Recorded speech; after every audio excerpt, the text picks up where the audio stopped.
Hi, I'm Ben. Welcome back to my channel. As someone who loves books and reading, this is the most wonderful time of the year. Not because of the holiday season, although admittedly that is pretty great, but because everyone is sharing their favourite reads of 2024. For me, this has been another year where the number of books that I've read is a record that has tumbled. I think I've read just over 100 books at this point, but I am thinking about goals for next year and how I want to slow down and be a bit more intentional with my reading. That is not the purpose of this video though, because today I want to share with you the very best things that I read this year. I've had a really good reading year actually. I have been extremely generous with handing out 5 stars this year, which made the list harder than ever to put together. I always try to think about what's common among my favourites, just to take a bit of a pulse check on where my reading taste is going, what I'm enjoying and why that might be. Because that can help me understand myself, what I'm feeling right now, what I've been feeling all year, how I'm interpreting the world, and crucially, what I might want to read next. Last year, I found myself really drawn to books that were doing interesting things with narrative and storytelling.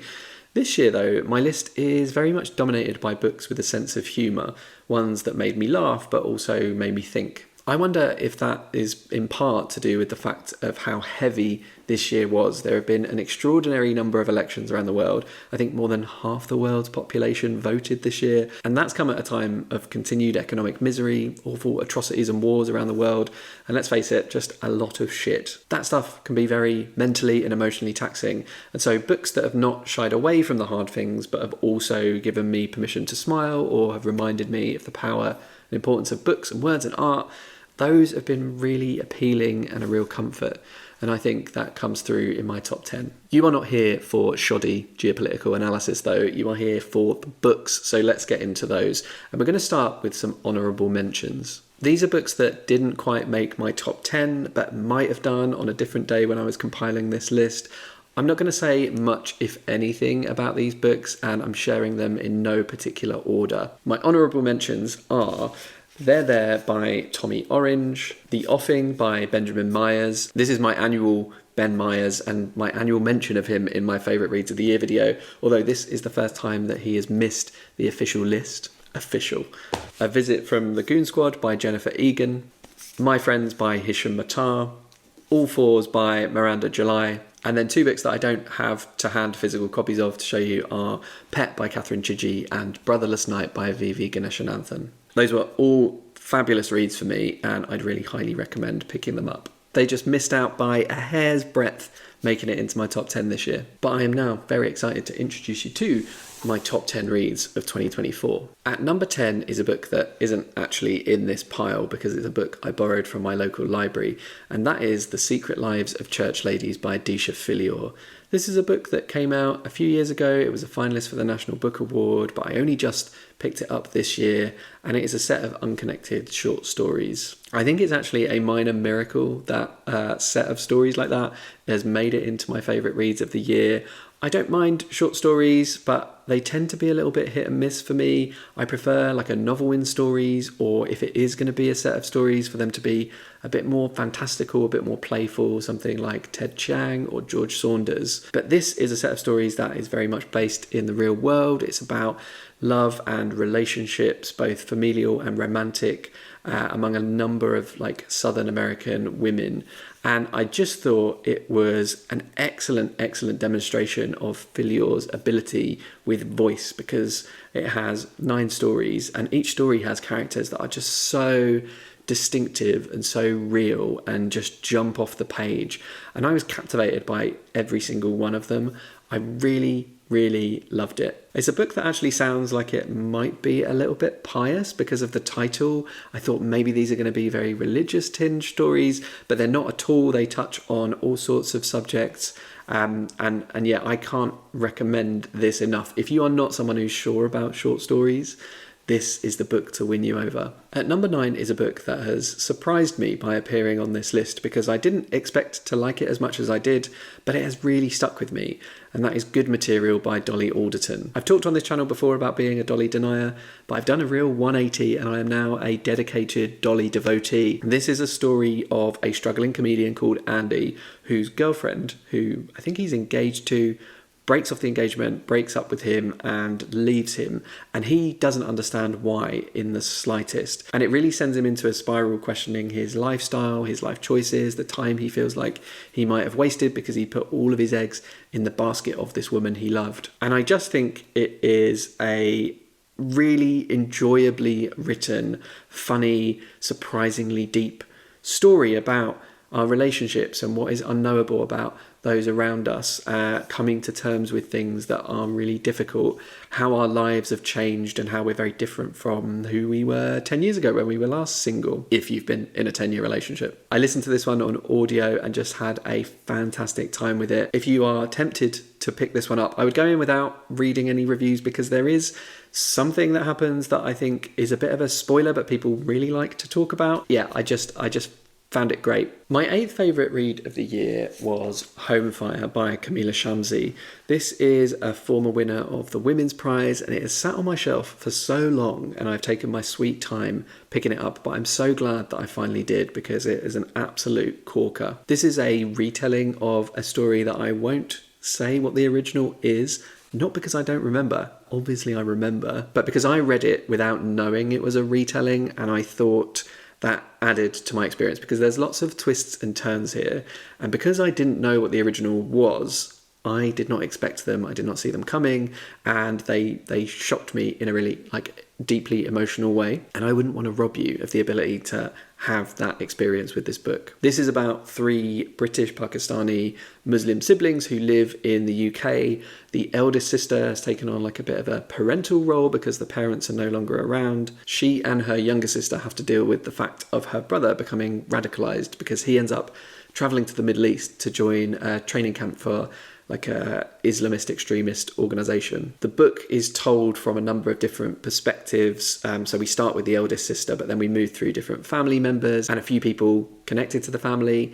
And I found it so brilliantly written, so brilliantly constructed. It is an absolute gut punch at times. There's one section towards the end that I read just completely bleary-eyed, and I think it's a very emotionally powerful, beautiful book. My 7th favourite read of the year was a book that was only released in 2024, and that is The Coast Road by Alan Murrin.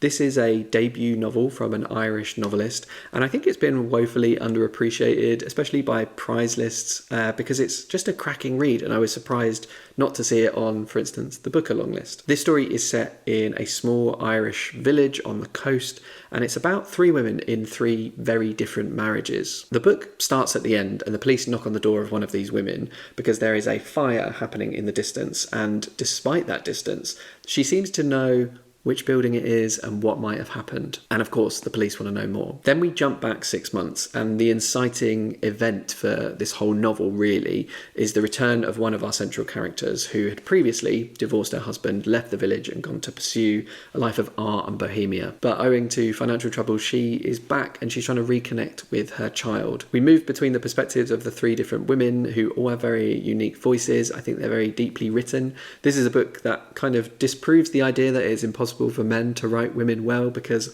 all it takes is some empathy and some good research, I'm sure. These are very fleshed out characters, very beautifully written. The tension is built so expertly over the course of the book, and it really does come to a head at the end and you learn what's happened with that fire. I think this is an absolutely brilliant read. At number 6, and I've actually put these in the wrong order, but my 6th favourite read of the year is What I Know About You by Eric Shakur, translated from Canadian French or Quebecois by Pablo Strauss.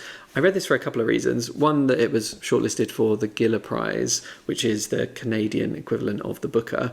And the other is just that everyone who I've seen talk about this, which is not many people, but everyone who I have seen talk about this has absolutely raved about it. And you know what? They're right, because this is bloody brilliant. This is the story of a man called Tarek, and it's set in Egypt, in Cairo, in the 1980s. And Tarek seems to have his life sorted out. He's a doctor. He is a very good person. He runs a clinic for free in a poorer area of the city. He has a wife who is his childhood sweetheart, who he loves. He has a good relationship with his family, until his life is kind of rocked by the arrival of someone who makes him question a lot about himself and his desires. And it is just this Really interesting story about queer longing in a place where being queer is not necessarily accepted, and it's not seen as something inherent to people but as like a Western export. So there's this real friction between desire and progressivism versus like cultural identity. And then on top of that, the plot of this book is just an absolute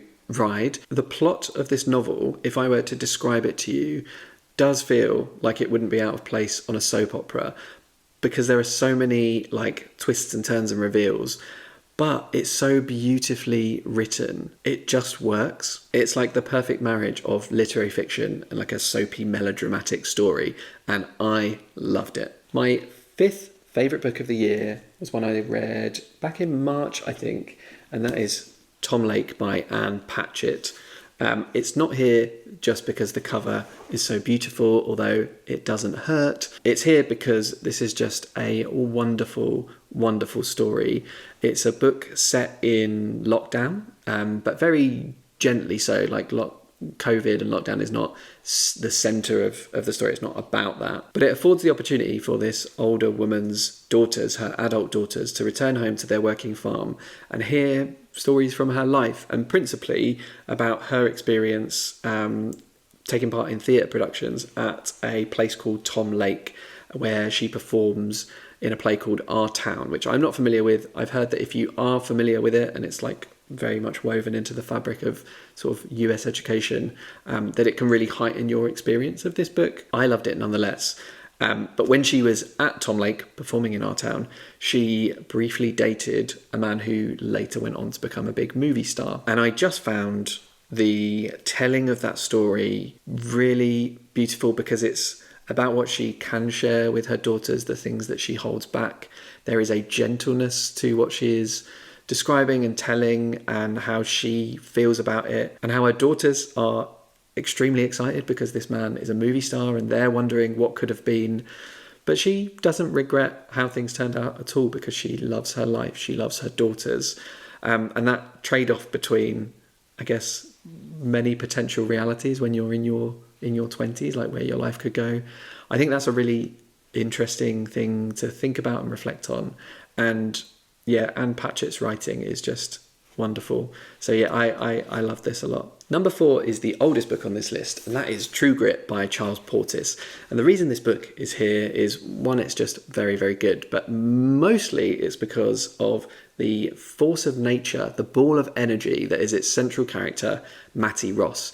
She is a 14-year-old girl whose father is murdered right at the start of the book, and she travels into town to claim his body, but finds the police are doing absolutely nothing to try and bring to justice the people who killed her father. And so she ends up taking matters into her own hands, or rather paying for the hands of someone else, because she hires a man called Rooster to find and capture, maybe kill, the man who murdered her father. This is a very funny book. There's lots of humour in it. There's lots of quieter, deeper moments as well. And there is a central relationship between Mattie and Rooster that just brings so much heart and joy and beauty to this book. It is a relationship that's not quite like a father-daughter relationship, but more like a gruff uncle or like an older brother, which I think our culture is littered with now. There's lots of these like adorable relationships between older men who are gruff, but their heart gets melted by a child. I can't think of the character's name, but think of like David Harbour's character from Stranger Things and his relationship with the kids of Hawkins, for instance. That's the sort of thing you can expect in this book. But I loved it. It's so layered and interesting, and there's loads of plot, and Mattie is just so funny. She is just tenacious and precocious and will not take any crap from anyone. There are moments I laughed out loud when she was talking with some older people who thought that they deserved respect from her, and she kind of thought otherwise. I still haven't gotten around to watching the movie, but I am really, really interested in doing so. But yeah, I'd definitely recommend reading this book. It's definitely given me the bug for westerns, and so books like Lonesome Dove and The Last Samurai are both high up on my TBR now. We're now into the top 3, and I'd say my 3 favourites are probably the most certain I am about about this list. Like books 4 through 7 could probably be in a different order if I did this list on a different day, and maybe some of the honourable mentions might slip in place of some of the ones lower down. But these top 3 are my definite top 3. I'm very confident that these are my favourite reads of the year. And my third favourite is The Night Alphabet by Joelle Taylor. Joelle Taylor is primarily a poet, and this is her first novel.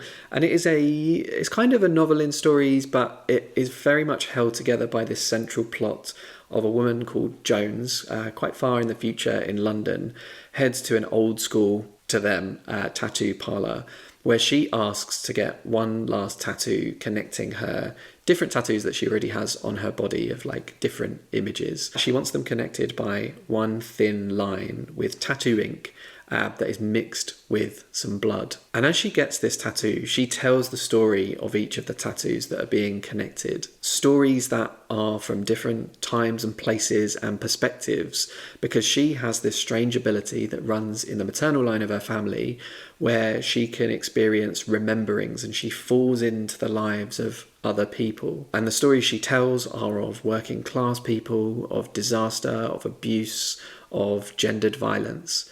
And it's so good. It's so beautiful and well constructed and has so much depth and poetry to the language. And I'm not even someone really into poetry, but I appreciated this so much.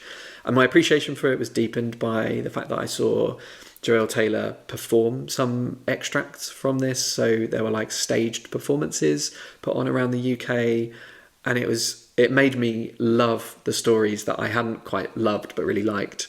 It made me fall in love with those stories as well. I sometimes wonder if this book just wasn't submitted for any prizes, because I fail to see how this has not been nominated for a single prize. This should have been on the Booker list. It should have been on the Women's Prize list.